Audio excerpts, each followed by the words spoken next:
Hello friends, आज हम tally ERP 9 में cost centre and cost category option सीखेंगे। सबसे पहले आपको यहाँ पर गेटवे ऑफ टैली का ऑप्शन दिया है। हम अकाउंटिंग फीचर में जाएंगे। कीबोर्ड में से F11 फंक्शन की प्रेस कीजिए या फिर स्क्रीन के राइट हैंड साइड में भी दिया हुआ है। कंपनी फीचर विंडो ओपन होते ही अकाउंटिंग फीचर्स पे हम क्लिक करेंगे तो इस तरह से अकाउंटिंग फीचर की विंडो ओपन हो जाएगी, जिसमें हमें कॉस्ट प्रॉफिट सेंटर मैनेजमेंट में से cost centre and cost category को यस करना है। जैसे हम यहाँ से कॉस्ट सेंटर को यस कर रहे हैं और कॉस्ट कैटेगरी को भी हम यहाँ से यस करके इसे एक्सेप्ट करवा लेंगे। हमने यहाँ से उसको एक्सेप्ट करवा लिया। अभी हम कॉस्ट कैटेगरी देखने के लिए गेटवे ऑफ टैली में मास्टर्स में अकाउंट इन्फो में जाएंगे। आप देख सकते हो यहाँ पे दो ऑप्शन और ऐड हो गए, cost category and cost centre. हम यहाँ पर कॉस्ट कैटेगरी की एंट्री डालेंगे। पहले तो कॉस्ट कैटेगरी पे क्लिक कीजिए। यहाँ पे आपको दो ऑप्शन दिए, single cost category, multiple cost category. हम सिंगल कॉस्ट कैटेगरी क्रिएट करेंगे। यहाँ पर नेम में कैटेगरी का नाम दीजिए, जैसे हम यहाँ पे दे रहे हैं ब्रांच। यहाँ पे अलाउ रेवेन्यू आइटम में यस करेंगे, अलाउ नॉन रेवेन्यू आइटम में भी यस करेंगे क्योंकि ये लेजर के सपोर्ट में होते हैं। उसके बाद नेक्स्ट कैटेगरी डालेंगे डिपार्टमेंट, उसे भी हम both allow revenue non revenue yes करके एक्सेप्ट करवा देंगे। थर्ड हम बना रहे हैं एम्प्लॉय का कैटेगरी। एम्प्लॉय की कैटेगरी बना के हम उसे भी रेवेन्यू आइटम और नॉन रेवेन्यू आइटम को यस करके एक्सेप्ट करवा देंगे। इस तरह से हमने कैटेगरी क्रिएट की। अभी हम एस्केप करके बाहर आएंगे। अगर हमें देखनी है कॉस्ट कैटेगरी तो हम डिस्प्ले में जाकर देख पाएंगे। ब्रांच है, डिपार्टमेंट है और एम्प्लॉय है, ये तीनों कैटेगरी हमने बनाई है और प्राइमरी कॉस्ट कैटेगरी इनबिल्ट होती है। उसके बाद अगेन हम एस्केप करके कॉस्ट सेंटर में जाएंगे। कॉस्ट सेंटर में आपको यहाँ पे ऑप्शन दिया सिंगल कॉस्ट सेंटर, उस पर हम क्रिएट करेंगे, जिसमें लिस्ट ऑफ कॉस्ट कैटेगरी दी है जो हमने पहले बनाई है। उसमें से हम ब्रांच सेलेक्ट करते हैं, ब्रांच का जो भी नाम देना है, जैसे हम यहाँ पर मुंबई दे रहे हैं। एलियंस में अगर आपको और भी कोई डिटेल देनी है, सब टाइटल्स, तो आप दे सकते हो, अदरवाइज़ प्राइमरी लेके आप उसको एक्सेप्ट करवा दो। इसी तरह से हम सेकेंड ब्रांच लेते हैं गुजरात। गुजरात का भी पर्टिकुलर प्लेस है अहमदाबाद, तो हम उसे ब्रैकेट में अहमदाबाद रखेंगे। जैसे हमने यहाँ पे गुजरात इन ब्रैकेट अहमदाबाद लिखा, फिर हम इसे एक्सेप्ट करवा लेंगे। अगर आपको कैटेगरी चेंज करनी है तो कीबोर्ड में से बैकस्पेस प्रेस करके भी आप कैटेगरी में जा सकते हो और यहाँ से आप चेंज कर सकते हो। सपोज़ कि हम यहाँ पे अब ले रहे हैं डिपार्टमेंट।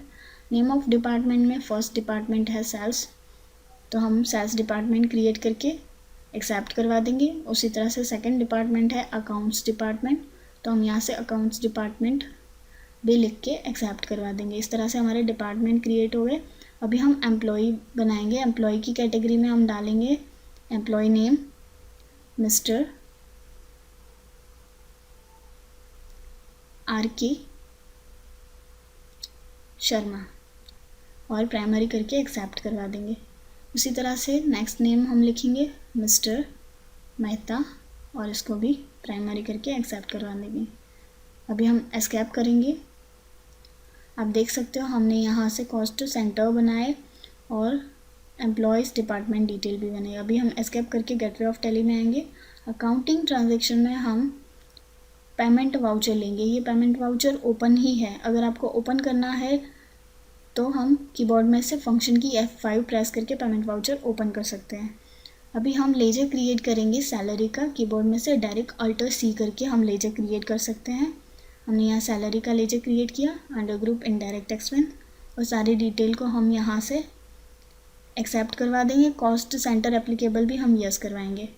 अभी हमें सैलरी डालनी है तो हम यहाँ से सैलरी डालेंगे, जैसे 5400। तो आपको इस तरह से cost allow for salary box open हो जाएगा, जिसमें कॉस्ट कैटेगरी में हम देंगे branch, name of cost centre में मुंबई, अमाउंट 5400। एम्प्लॉय जो हमें मुंबई ब्रांच का है उसका नाम लेना है, यानी यहाँ पे हमने मिस्टर मेहता रखा, और कौन से डिपार्टमेंट का है तो हम यहाँ से डिपार्टमेंट डालेंगे।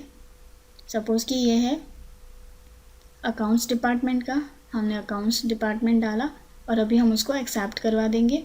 और थ्रू द कैश पेमेंट किया है तो हम यहाँ से कैश सेलेक्ट करेंगे, और अगर बैंक किया है तो हम अगेन अल्टर C करके बैंक अकाउंट बनाएंगे, जैसे हम यहाँ पे बना रहे हैं ICICI bank under group bank account, और हम इसको एक्सेप्ट करवा देंगे। इफ़ेक्टिव डेट और कॉस्ट सेंटर आर एप्लीकेबल दोनों हम यस करेंगे। तो इस तरह से उसकी भी कॉस्ट सेंटर कैटेगरी आ जाएगी। आप देख सकते हो ब्रांच हमने सिलेक्ट की।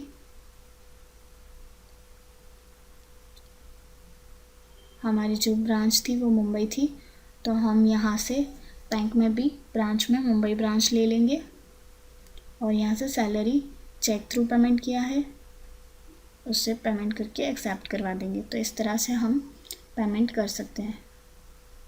अगर हमें नेक्स्ट अगेन एक और ट्रांजैक्शन देखनी है तो हम सैलरी लेंगे, अमाउंट डालेंगे 8400, ब्रांच मुंबई ब्रांच लेंगे ऑटोमेटिकली, गुजरात ब्रांच लेंगे, उसमें भी Ahmedabad 8400, employee name mister R K Sharma और डिपार्टमेंट है सेल्स डिपार्टमेंट। हम यहाँ से डिपार्टमेंट डालेंगे और हम यहाँ पर डिपार्टमेंट सेलेक्ट करेंगे सेल्स डिपार्टमेंट और हम उसको एक्सेप्ट करवा देंगे। इस तरह से ब्रांच हम मुंबई लेंगे जिस ब्रांच से हमने चेक इशू किया है, गुजरात ब्रांच लेंगे जिस ब्रांच से हमने चेक इशू किया है, एक्सेप्ट करवा देंगे तो ये भी पेमेंट की एंट्री हो जाएगी। तो इस तरह से हम पेमेंट एंट्रीज कर सकते हैं with cost centre and cost category. Thank you.